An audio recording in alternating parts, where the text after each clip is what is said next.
20 years ago, a supergroup of the most famous pop stars of the 80s got together to record a song that they hoped would make a difference. So we were completely the odd ones out. We were like the bastard children of the Clash, who actually believed that music could change the world. It's Christmas time. It was just a one-off thing, and it was just very, very special. At Christmas time, We let in light and we banish shade. And then it was... That was it? It was the first time anything like that had ever happened. And to be part of the first one is very special for us. Everyone bought the record, even if they didn't like it.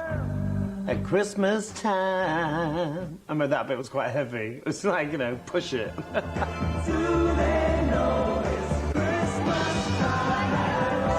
The record was a reaction to horrific news reports from famine-devastated Ethiopia. Millions of Africans are struggling to survive. It's the worst human disaster. 7 million people are threatened by starvation. It lights up a biblical famine. I don't think it should ever make us cynical and say, it can't be helped, we'll just have to give up. You're not going to solve the world's problems. You're not going to save the world. But you have to try. This is the story of 24 hours that changed lifetimes and the making of a record that rocked the world. 1, 2, 3, 4.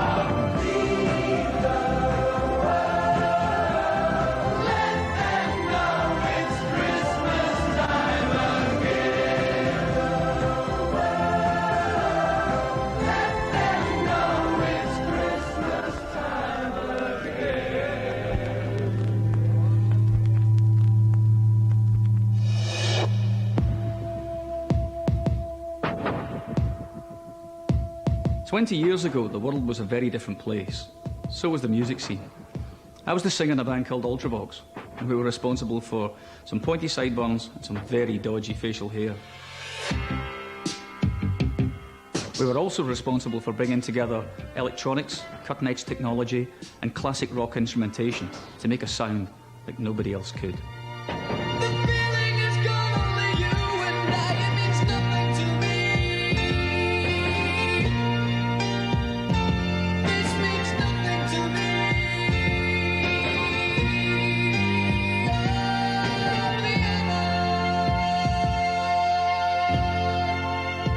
Ultravox were a very big band. They were very big in Europe and Australia.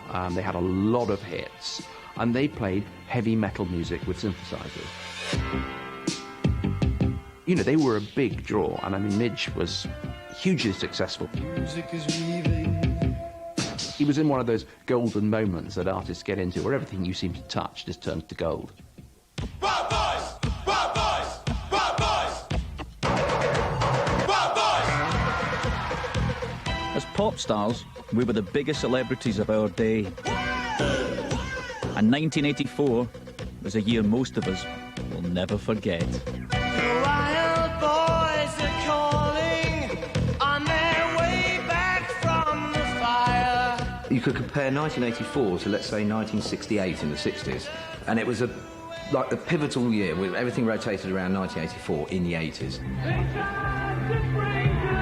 House music, dance music, quite a changing point, I think culturally as well. It was an era of complete contrast. Obviously, it was the Thatcher era, strikes and the period of immense greed, and no one really cared about anybody else. But it was a period of change and a period of goodwill as well.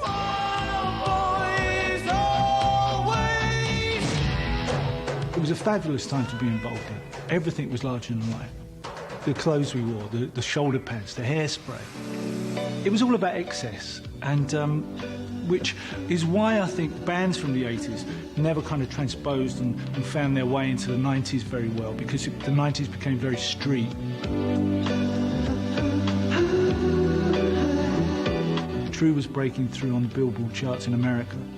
We were just about to go out on the biggest tour we'd ever taken part in. So, for me, I mean, I can only speak about myself, but my feet had left the planet. And I was doing things that I never thought I would do. You know, I was living out every schoolboy's dream. But now I've come back again.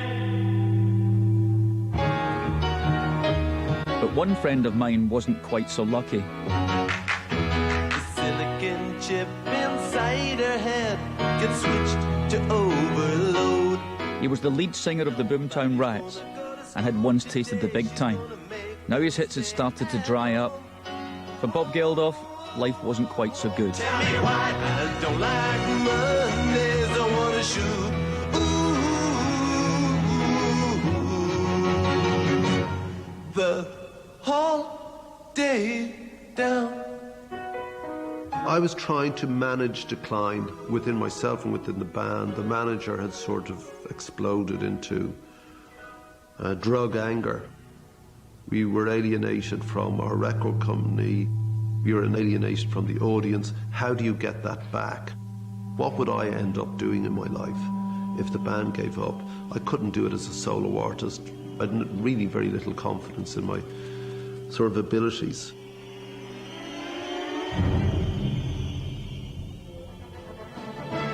One cold night on the 23rd of October 1984, Bob Geldof turned on the BBC News. His problems were put into perspective as he watched a groundbreaking news report by journalist Michael Burke from famine-struck Ethiopia. 15,000 children here now, suffering, confused, lost. Death is all around. A child or an adult dies every 20 minutes. I wanted to grab people by their lapels, you know, and shake them and say, look at this, look at this. I'm not going to tell you how to feel, but look at it. The overriding desire was that people at the end of the day couldn't say that they didn't know. And I think that's all a reporter can actually aspire to.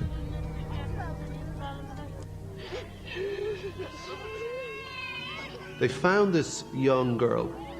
She was a nurse, and she had to pick from a mass of emaciated figures 300 people that would live, because that's all the food she had to give them. It breaks my heart, but at least I can see some of the ones that I am helping here, and that helps when you do see the ones that survive. That meant she wasn't picking 300 people for life. She was choosing 5,000 for death. And I was just startled by it. Any sort of notions of records and sales and career and crap like that just disappeared.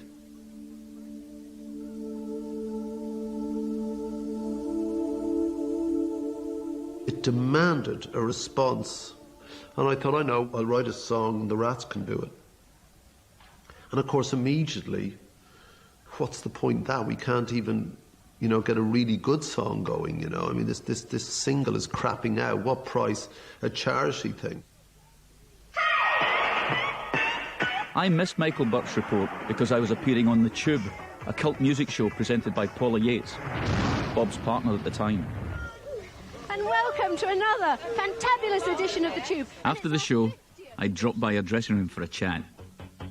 She was on the phone to Bob. The phone was then handed to me. Little did we know that that conversation was going to change ours and thousands of other lives forever. Our big idea was to make a Christmas pop song to raise money for the famine victims of Ethiopia. Bob wanted me to be the record's producer. If you're at the top, you can ask anybody to do anything and they'll do it. If you're kind of dropping down, you have to have a little bit extra. You have to bring something to the party, to the record with you. And I think Bob realised that he had to have Midge on board. And once he had Midge on board, all Bob's friends who know his musical limitations would think, OK, we know the record will get made now, so it's not going to embarrass us. Only days after Michael Burke's news report, Bob came over to my place. On the way, he scribbled a few lyrics down on the back of a taxi. He was clearly still busking it when he tried out his ideas on me. So, give us a demonstration of what I was subjected to that day. Well, yeah, I mean, this is a good guitar with 6 complete strings. That was mine. And it was in tune. And I didn't know the words, so I would have been sort of not singing into the mic. I would have been looking down at my notebook. Well, it's Christmas time.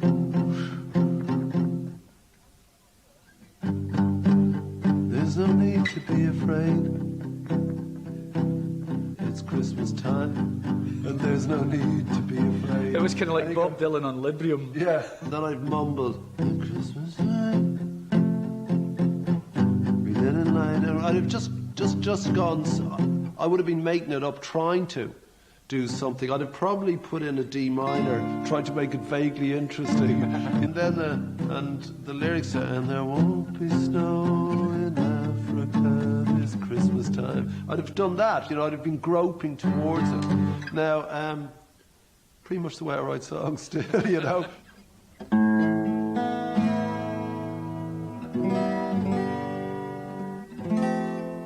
Most records take months to make.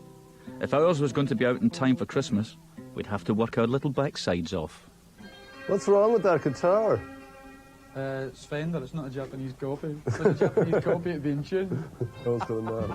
We had managed to wangle some free studio time, only 4 weeks away, so the pressure was on. Armed with Bob's sketchy lyrics and my own ideas, I began knocking the song into shape.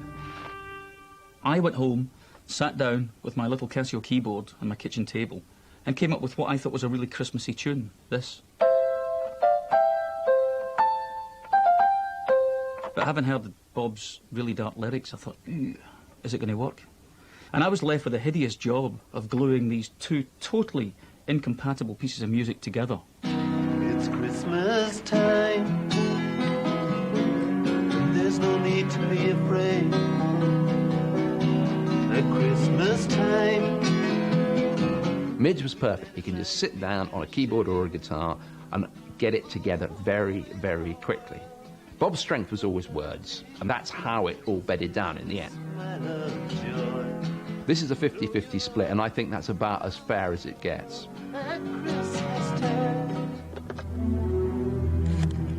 The Boomtown Rats were signed to Phonogram, and somehow Bob managed to persuade them to distribute the record for free. For the record to have any chance of success, Bob needed to get the biggest pop stars together in the studio.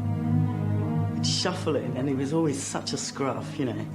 In he'd go, on the phone, and he was always hunched up, and you could hear, and then occasionally you'd hear some stream of expletives that was very clear, and then it'd be back to his, I'd slam the phone, okay, I've got him, basically ticking off famous people who he'd got.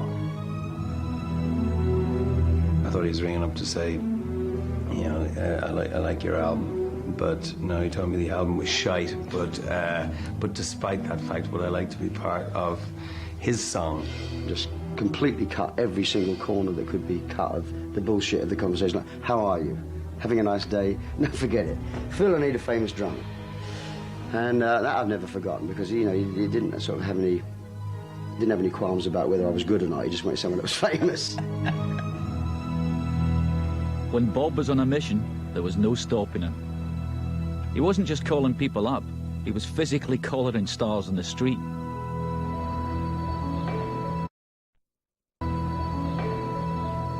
I was in the King's Road, which is just around the corner from where Bob lives, in an antique shop. And the guy who owns this place was taking me up into the window, and I was standing looking up, and I heard this rat-tat on the glass, and turned around, and his big face was pressed up against the glass. And he was going like, well, you know, like that at the thing. He said, come in. So I went in, and he said, what are you doing? Suddenly I was ignoring the art and the antiques and listening to Bob, and he said, did you see the Michael Burke documentary? And I said I hadn't. And I could see he was very moved by what he'd seen. And sort of angry as well, and frustrated, and is there something we can do? We had no idea if these artists were going to show up on the day, so I decided to play it safe. I called a select few into my studio, to lay down their parts onto tape.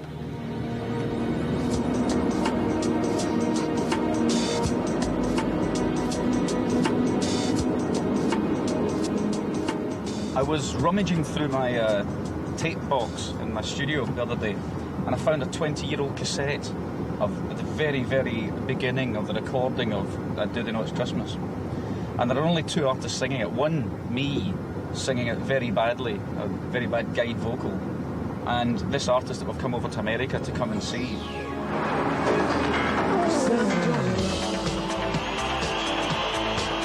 Into the future.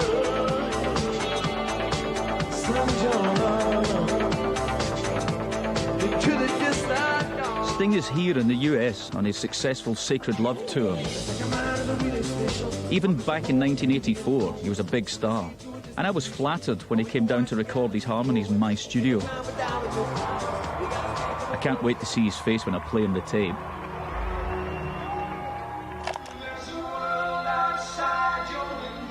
Now here we go. At this point, we're the only people who were on it. Remember that one?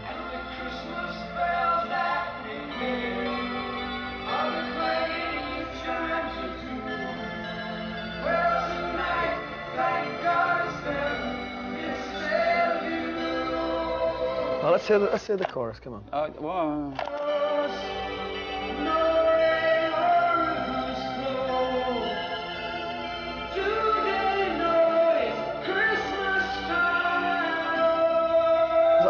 Yep. There's a charming naivety about this song, and I think a more sophisticated song wouldn't have worked. It had to be a kind of Christmas carol, nursery rhyme, simple, idealistic vision, and that's exactly what it was.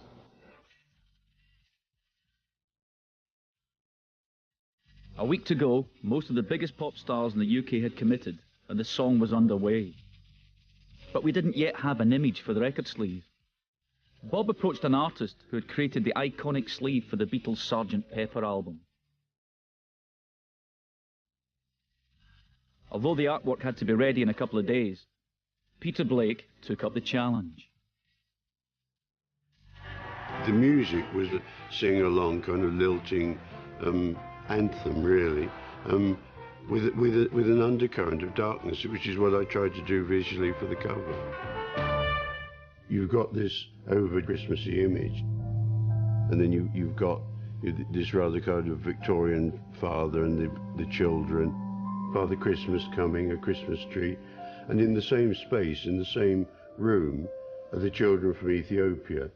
They're not aware of it, which is, do they know it's Christmas? And these children aren't aware of the Ethiopian children.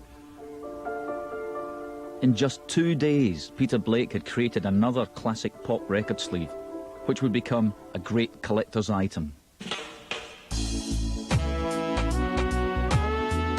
Sarm Studios in Notting Hill. This is where we recorded our song, Do They Know It's Christmas? It once belonged to Island Records, and Bob Marley had a flat here. The studio donated just 24 hours to record and mix the record. It normally takes weeks for artists to fine-hone their craft. This was going to be a huge challenge. We were standing right here, waiting nervously for people to arrive. It was 20 years ago. Sunday morning, the 25th of November, 1984. I would have been here fairly early. I'm sure I was here about 8 o'clock in the morning. So no other bands had come in? Nobody. We were standing out here like this with a sea of cameras stuck in our faces from the world's media, and we weren't actually sure who was going to turn up. How many people do you think altogether are going to be working on it? The cameras had arrived in anticipation of a big event, but as yet, no stars. We needn't have worried. Bob's persuasive powers had paid off. From 10 a.m, a collection of massively successful pop stars on their Sunday off started showing up. Here was the entire roster of the top 80s bands in one place. Most of them looked like they had just got out of bed. It was a bit like going to scout camp.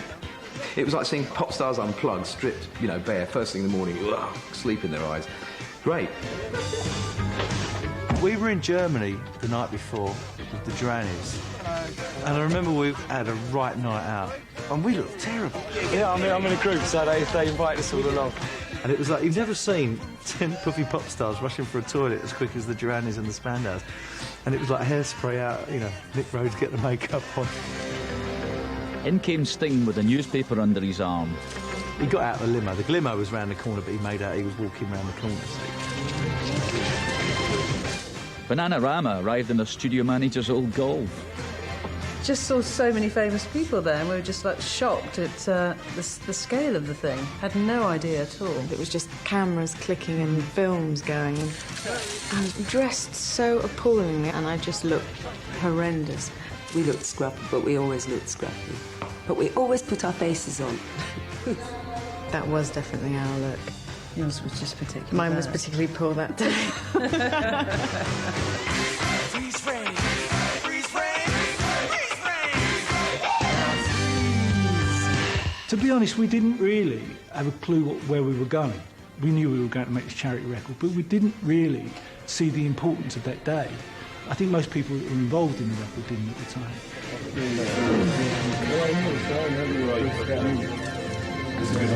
By 11 a.m, over 30 of the biggest artists of the 80s had arrived at the studio. But someone was missing. Boy George was a big star of 1984. The year before, his song Karma Chameleon had rocketed his band Culture Club into the big league. He was also well known as one of the first openly gay pop stars. Now, he was notable by his absence. I sort of gone to bed about 4 in the morning and somebody woke me up. Hello, George. Are you awake? I got his number in a hotel, I don't know where, in New York, and he rang and said, "Where are you?" Sort of like father, dad, you know. There was this kind of mad Irish voice kind of ranting down the phone at me. And I was like, "Can you stop a minute? Who is this?" And I said, "It's Gellof, where are you?" And he goes, "I'm in New York." He said, "I've just woken up." I said, "Get on a plane." You know, it's just like, blah, blah, blah, blah, blah. And I was like, okay, well, you know. And he said, "Is it today?" And I said, "Yeah." And I said, "There's a Concorde at whatever, 1 o'clock." I said, "Get up, get on it." Okay, and then I went back to sleep and I sort of woke up in the morning and I thought, did that happen?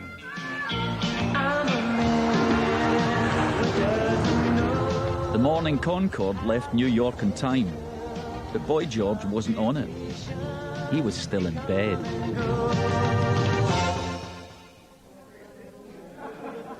Meanwhile, the stars gathering on the studio floor were waiting nervously to sing their parts. Nobody had a clue what the day would bring.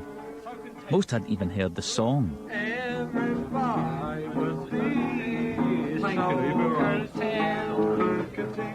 It was a strange and motley crew of people gathered. You know, at first you could think, well, do these people really know what's going on in Africa all far away? And then you realised, yeah, it doesn't really matter. Whatever reasons that we were all there, and probably all of us corrupt in some sense. You know, you wouldn't want to be in a band if you didn't want to be in front of a camera. We were kind of meeting for the first time. I suppose there's that little bit of trepidation because you're all... There's a little bit of competition that goes on, but after a little while the guard goes down and everybody's fine. I didn't actually know it was going to be quite such a big do. I didn't know quite so many people were coming, but the more the better, obviously. It's been a great idea from Bob and Midge, and I think, and obviously, like the causes, you know, the money that where it's going to, and it's a great idea as well. It's great for the charity thing, obviously, but it's almost like becoming a celebration of British pop music. You know, it's everybody and together. It's great. I think it's going to be very interesting. You know, all these egos together in one room. Very funny.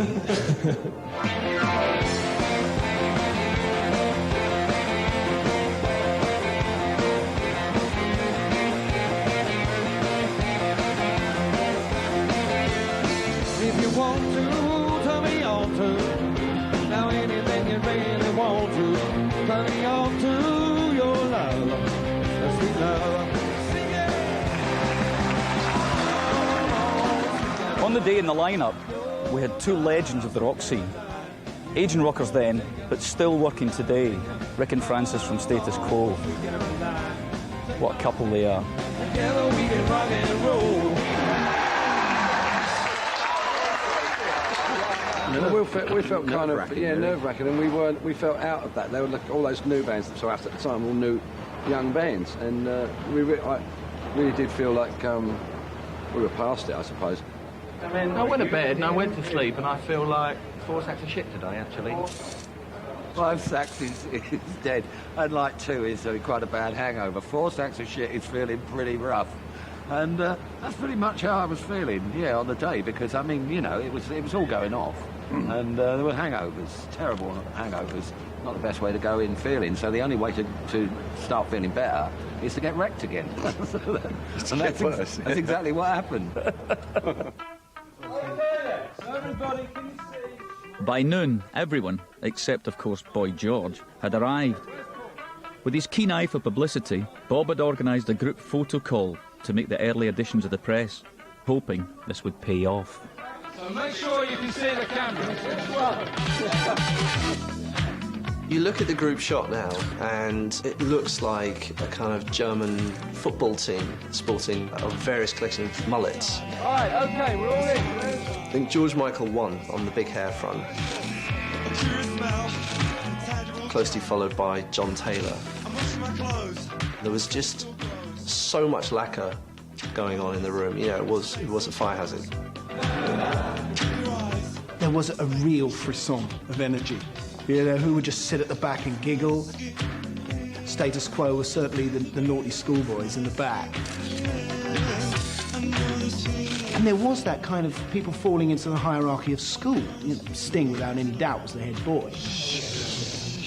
I'm a school teacher and the elder brother. I sort of carry that demeanour into normal life. It's just me. It's boring, but I can't help it. I quite enjoyed being the only girl in that situation, I think. Yeah, big fat faces at the time we both had. John, eyes to the camera. It's just the way things were back then. I mean, there were far fewer women in the charts and women artists around. Good. And again. I mean, I'm quite tall. I'm 6'3" and a bit. But, I mean, I think I was stood next to Tony Hadley, and he's a bloody giant, isn't he? That's huge. Like, whoa! So I was kind of like trying to get away from him. I was one of the small guys right down the front here. Oh, who's that guy there? Oh, it's that Midge guy. Jodie Watley. So I was looking at her derriere. I'm not really a derriere person, but I watched that English. And I was staring at her derriere, and of course the camera got me.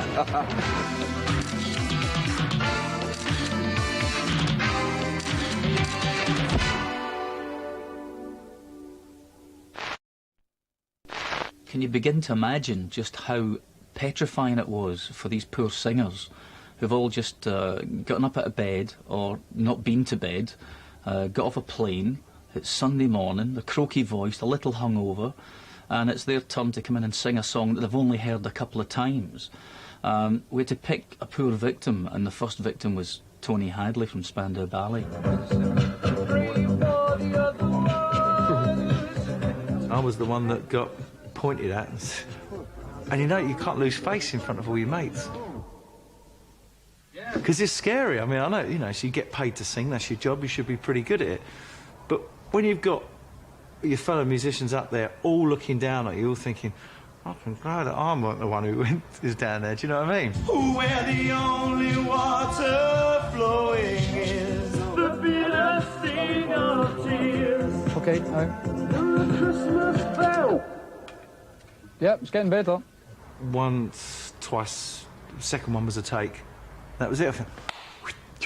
And in our world. Try it again. And stop. Again, vocal out. We recorded each artist's vocals separately so we could mix the tracks together to make the song. So come down, bring Tom. Tony Hadley went first, but the opening lines were sung later by another top vocalist of the time. At Christmas time, we let in light and banish shade. Gosh, you're good, aren't you? Sounds like Paul Young there. First line was supposed to be for David Bowie, and I could hear David Bowie doing that, "There's no need to be afraid," the way he does. And as I was the only other person in the room that could sing somewhere down there, I think that's why I got the part. It's Christmas time, And there's no need to be afraid. At Christmas time, we let in light and banish shade.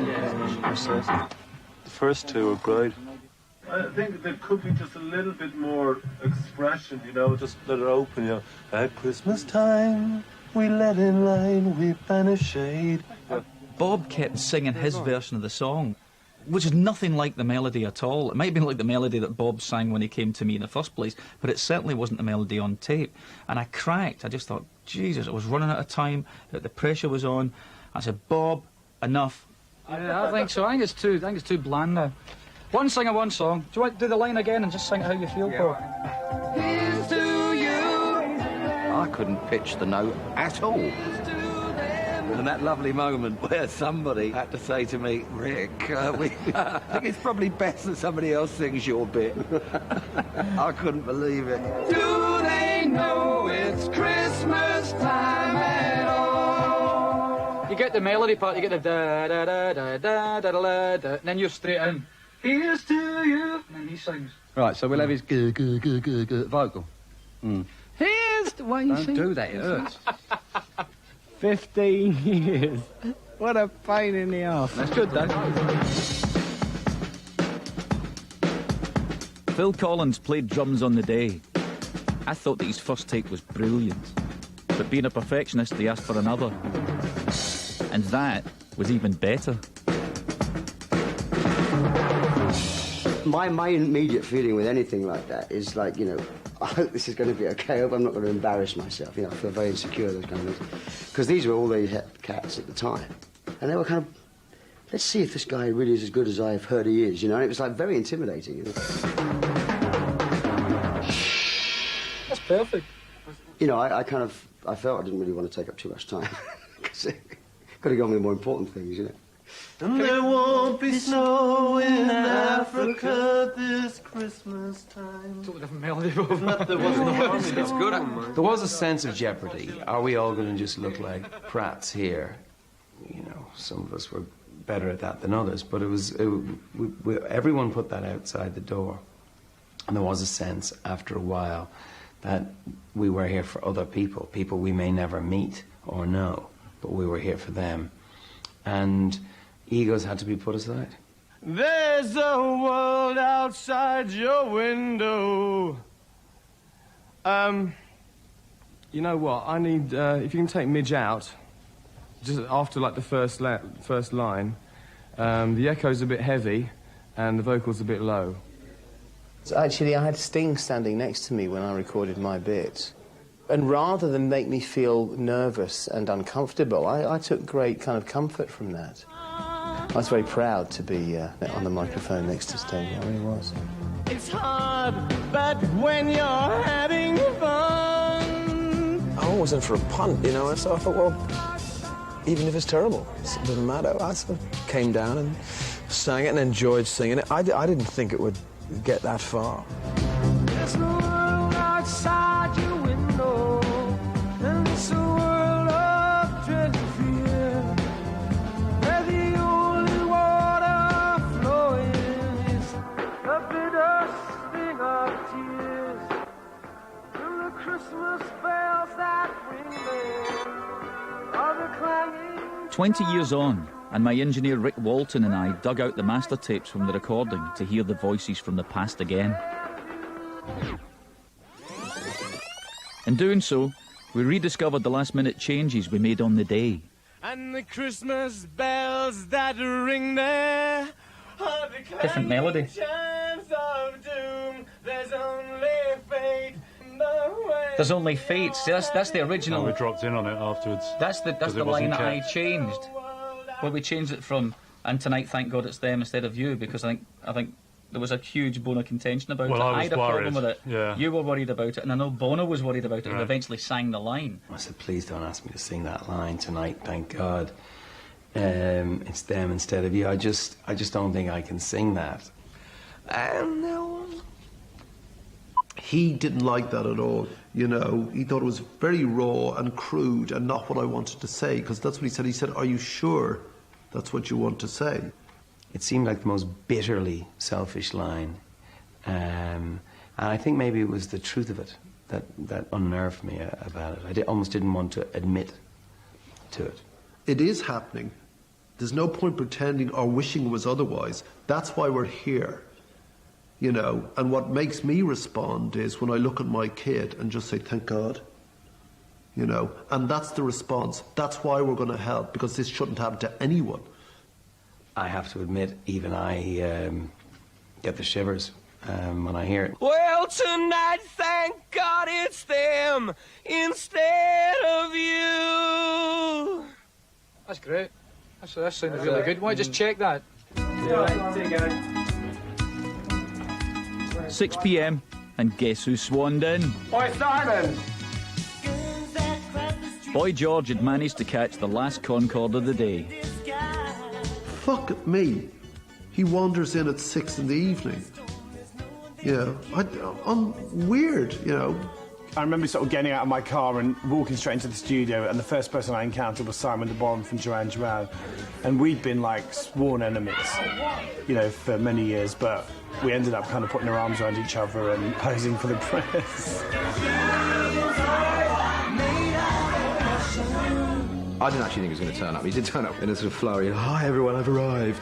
And I remember, he's not going to forgive me for this, George, but it's true. I remember George saying, I need a drink. And Bob said, there's a fucking pub across the road, you That's a bleep, but I'm going to say it. Which was really good. And then George immediately got it. All power to him. And then he sung like a bird, of course. The greatest gift they'll get this year. Stop, I know what to do. I found the plot. My voice was quite sore. I think I drank a lot of whiskey and stuff. I thought I was just go in there and do a Rod Stewart, you know, get really drunk and have a sort of raspy voice. But it worked for the track, you know, so it was just one of those things that fell into place, really. And in our world of plenty, we can spread a smile of joy. Throw your arms around the world at Christmas time. I think I wasn't sure if it was any good, and Bob said something really sweet to me. Something like, he said, oh, you sound like an old black lady. And I said, oh, well, that's good then. My next to Alf, or is it Paul Young next? No, it was Paul Young first. So Alf's next? No, it wasn't. That wasn't Alf. That was that? George Michael. God, it sounded camp. But then he is. I just remember that was a big recurring theme in his interviews at the time. He was always trying to out all the other pop stars, and he thought most pop stars were gay anyway. But he particularly used to have a thing for George Michael, and you know, hey, he was on the money.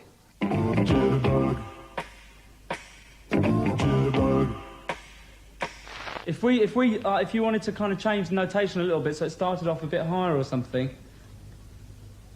But say a prayer. I could do that if you want. Wake me up before you go. It was 7 p.m. and now the work was done for the vocalist. I was aware there was a party atmosphere outside the control room. But despite this being a celebrity fest, the whole setup was remarkably low-key. There wasn't really much food or drink or anything like that, but people were just kind of making do. You know, it was just sort of a bit bomb sheltery, really, I suppose. Sort of glamorous bomb shelter for pop stars. 1, 2, 3, 4. Be the world. A highlight of the day was something that really made the song. Having everyone sing Feed the World together at the end really gave the song its magic.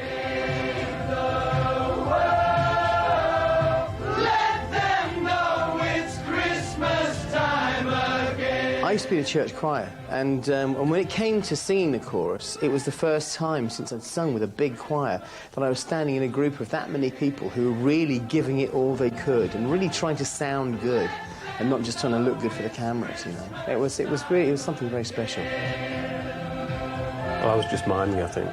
Let them know it's Christmas time again.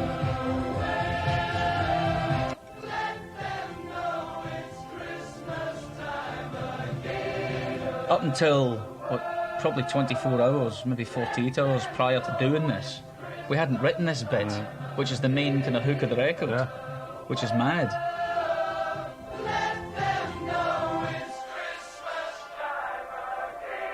We'd recorded the vocals, but it wasn't over yet. The 24 hours we'd been given were running out, and I was feeling the strain. We would have to stay up all night mixing the song to get it ready for the pressing plants the next morning. If we didn't, the record wouldn't make it into the shops in time for Christmas.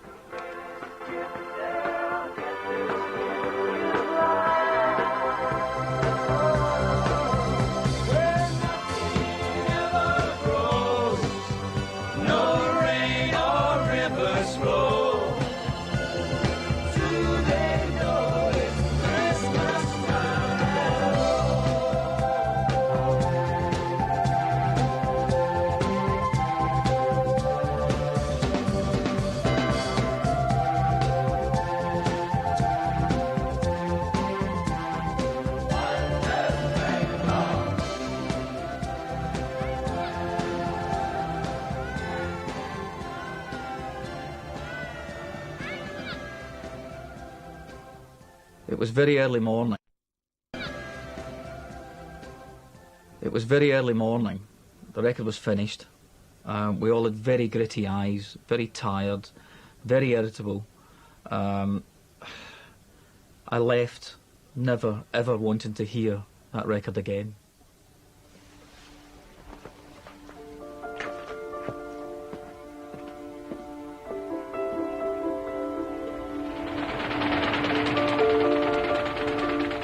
As I was leaving the studio, the Daily Mirror printing presses were running with our story on the front page.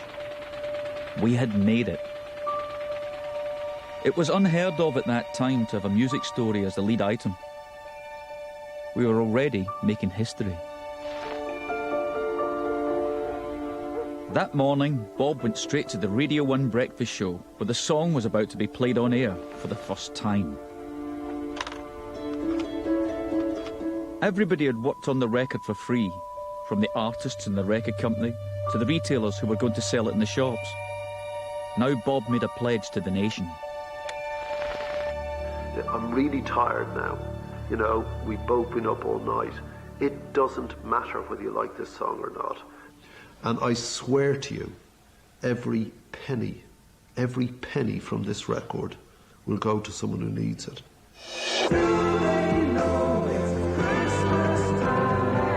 In the days that followed, the record received continuous airplay.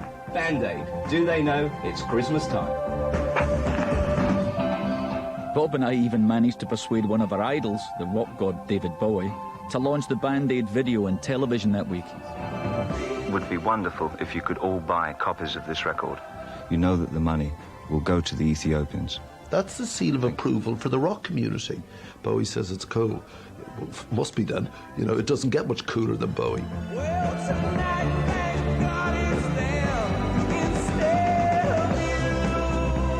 Because of time pressure, the video was made from the footage recorded in the day. But it worked. And now everyone could see who had sung each line.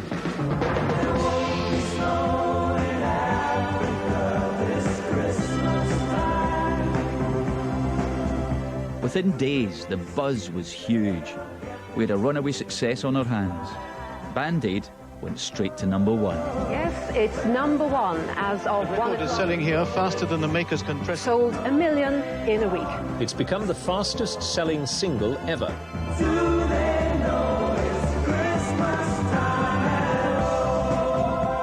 We definitely thought it would go in at #1 and it'd be the biggest record that week. But the extent of its success, I mean, the stories that were appearing in the papers, you know, people going into stores and buying 50 copies, just incredible. Butchers in Plymouth, I believe. You know, you had the goose, the turkey, the pork for Christmas, and a row of Band-Aid records in the shop window. Fortnum and Masons rang me and said, how does one go about selling record discs? In total, Band-Aid sold over 3 million copies in the UK, eventually raising £8 million worldwide. Its success was to change Bob's life forever. Bob Geldof is back on the road. By a meeting with Mother Teresa. Bob Geldof, winner of a newspaper award. Bob Geldof in Ethiopia. Bob Geldof, denied report. Everything in the Band-Aid garden was wonderful and rosy. So we thought. except for Margaret Thatcher and the Conservative government, who wanted to charge VAT on the records, bearing in mind that all of this stuff was all done for free to that point. The Treasury has once again emphasised that VAT must be paid on Band Aid's charity record for Ethiopia. I think they're mean. It means if they waive it on that, they've got to waive it on so much else. That money should be allocated to famine relief. We had a bit of a problem with the VAT on the records. I know, but you know, don't forget, we've used some of your VAT to give back and to plough back. We've given again and again. I mean, a government has to get taxation from somewhere. People remember it's a taxi driver. When you told Thatcher, you know, you were the only one who told her to fuck off. And I didn't.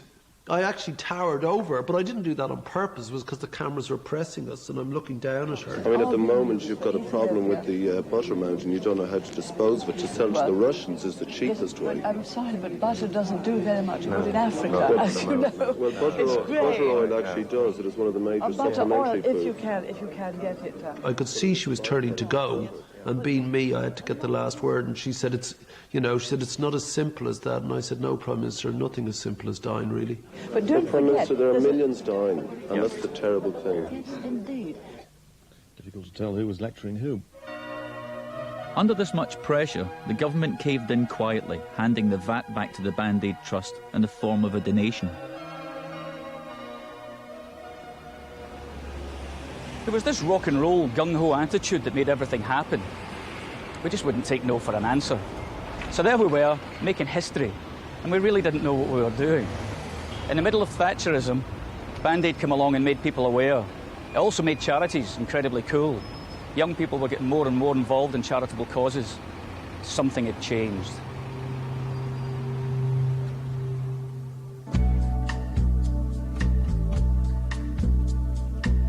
At the height of the 1980s, Band Aid reconnected rock stars with their consciences. It also opened up a floodgate for an entire onslaught of charity records featuring pop stars singing in a chorus of concern. This soon became the industry standard, using celebrity, the very powerful force of celebrity, for good causes.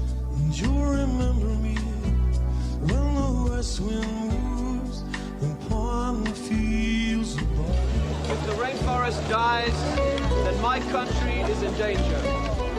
This is the way I feel that I pay for my citizenship, by using my fame whenever I can to transmit an idea. Band Aid forever linked charity to celebrity. It's perhaps unfortunate but true that if you want to get your cause well known, you need a famous face to promote it. So, that's about it as far as this film goes. All these people need is money. How you get it doesn't matter, as long as it doesn't involve taking it away or killing someone else, you know. If the way you do it is making a song, dyeing your hair grey, or wearing a silly shirt, then so be it. It's not harming anybody. Thank you very much.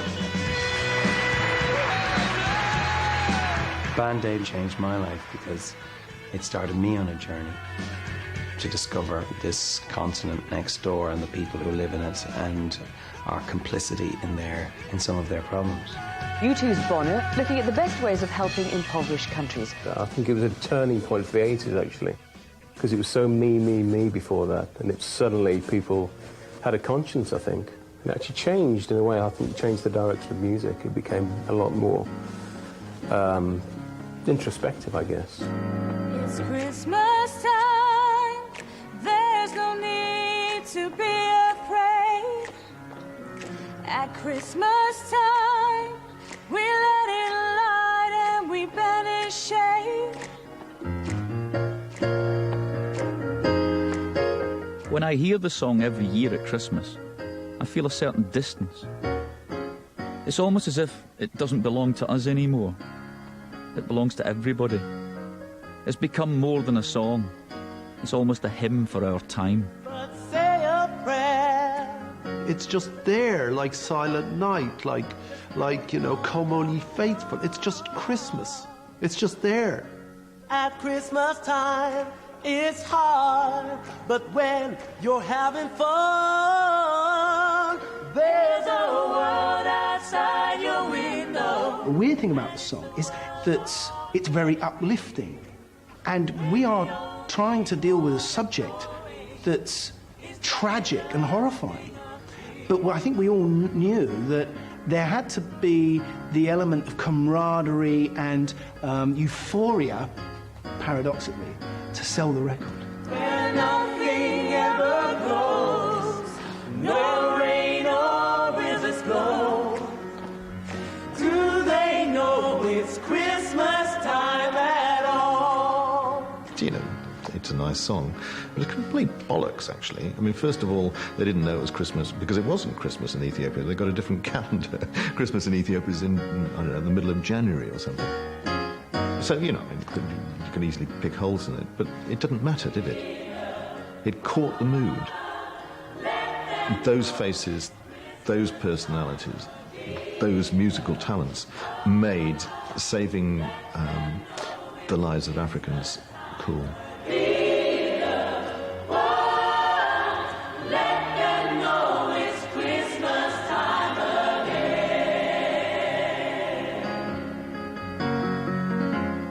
In March 1985, I went out with the first Band-Aid shipment of food and medical supplies.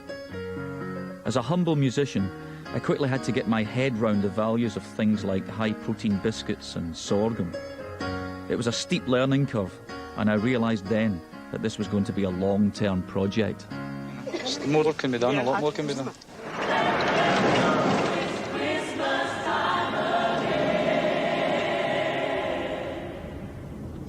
20 years on, and I'm back. If I thought for a second that I was going to be subjected to what I saw the first time I was here, emaciated kids in camps and people dying, I don't think I could have done it. There's one thing seeing those things on television where you can turn it off and walk away. But when you're there, you can't. It's the taste, the smell, the whole thing is there. I admire people who live with that on a daily basis. I admire Bob for coming back many times. I couldn't. I'm here to see something much more positive. I'm here to see Band-Aid's legacy. Ethiopia's northern highlands are beautiful and remind me of the highlands back home. This is Coram, the area where Michael Butt filmed those horrifying images 20 years ago. Back then, it was a sea of people in makeshift tents. Now, it's a sea of green. This road didn't exist at the time, something that our efforts in that studio all those years ago helped to change. What is this? It's a grain, another grain? It's a traditional grain store. Right, okay. Yeah. I have come to meet some of the famine survivors to see how they live today. Yeah? Okay, thank you. Is that oil or something? No, it's coffee. Coffee, so right, for cook it, right, okay, yeah. The kids here are fabulous. They make me hopeful for the future. My name is Little.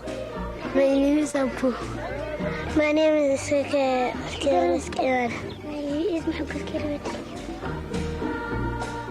We have to now face facts and realize that Band-Aid was, outside of what it started, just that, a Band-Aid.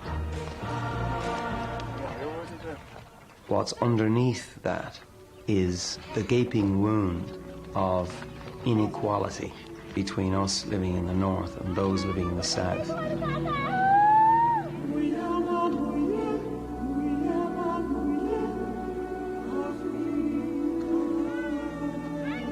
I have seen for myself the difference that our song made the first time round. But sadly, it was never going to be enough. The challenges in Africa remain huge. But hopefully, once again, our song will save lives.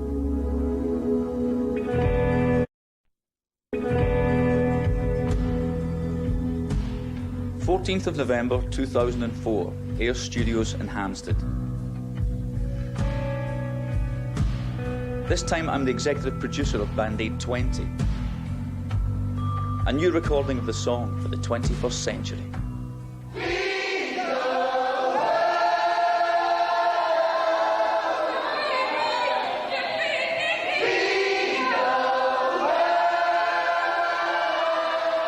To be doing this 20 years on is something I never ever expected.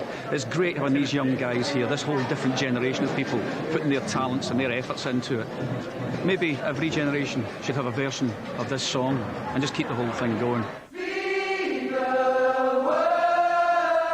Definitely new. It's got a fresh and very now vibe to it. You know, it's definitely different from the first time round. The contributions that people have made, you know, you can really hear Paul McCartney's bass playing and Tom York's piano playing, and you can hear lots of things that you wouldn't have heard 20 years ago. Right, we're going to stay where we are for a couple of minutes. Such a momentous occasion, and I was the same age as my daughter is as well. You know, my daughter is when it was originally recorded, so, you know, I just think it's absolutely fantastic. The last single sold 3.5 million, and we should at least double that, if not more. I see absolutely no reason why we shouldn't. And standing there in front of that sea of talent, those brilliant singers, and seeing their happy smiling faces as they gave it their all was wonderful. I'm just privileged, you know, I'm a lucky guy.